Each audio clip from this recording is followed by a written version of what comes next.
know what it feels like to be seen. And I'm not talking eyeball to eyeball. I'm talking about a time when someone takes notice of you for who you are on the inside. Contest chair, friends, I had just sealed the deal with my phone interview. And now it was time to prepare for my face-to-face in downtown Chicago. You see, I wanted to work for that company as bad as I wanted to breathe.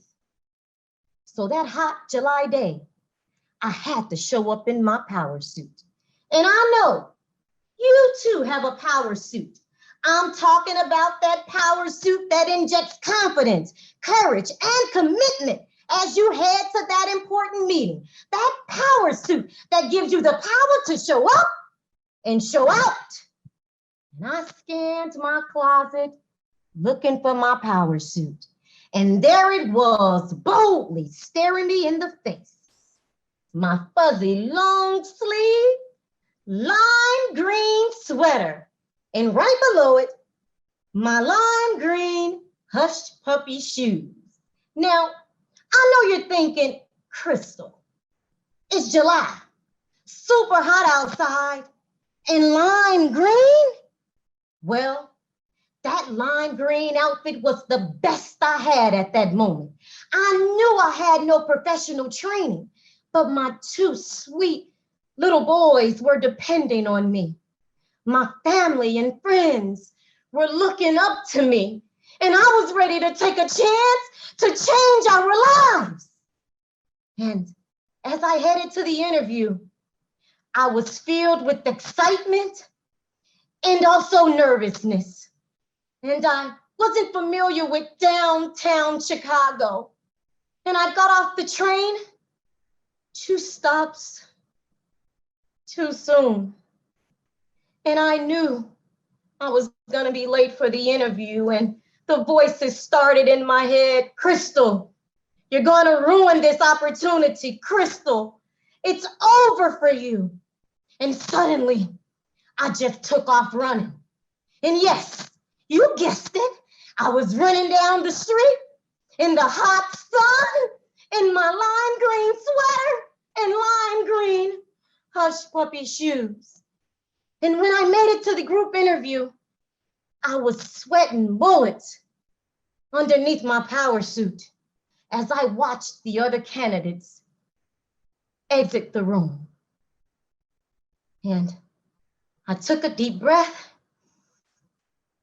held my head up high, and I walked in that conference room.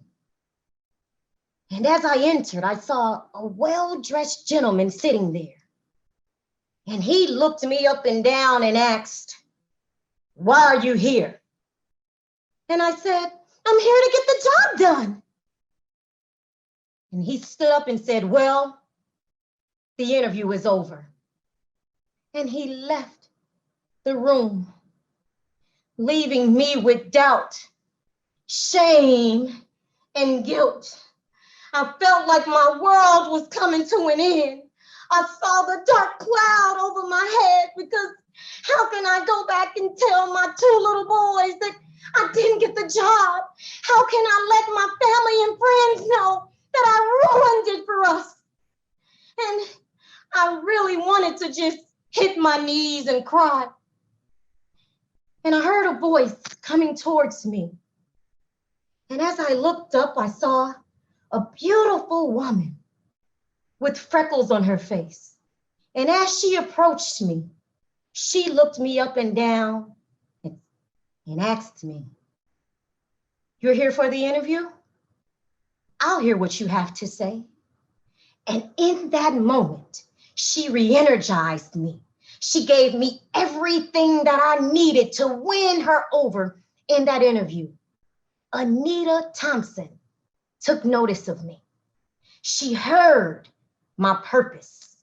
She felt my passion, and she saw the hope in my eyes. Anita Thompson hired me. And you know what Anita taking notice did for me? It taught me to bet on myself and win, even when the odds may be stacked against me.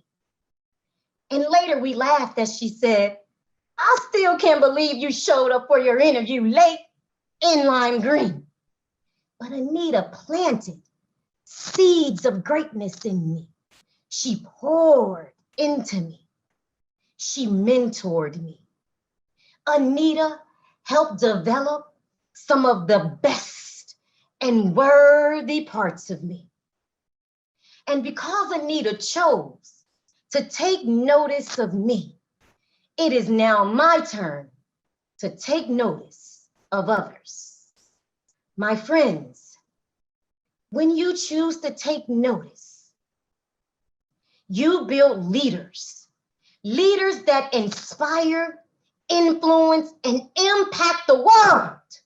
When you take notice, you connect with the power of love, a love that encourages, a love that transforms, a love that I promise will change lives.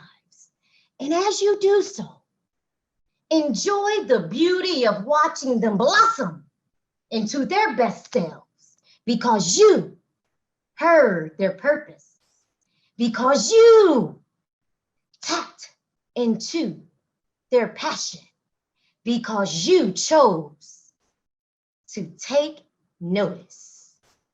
Contest chair.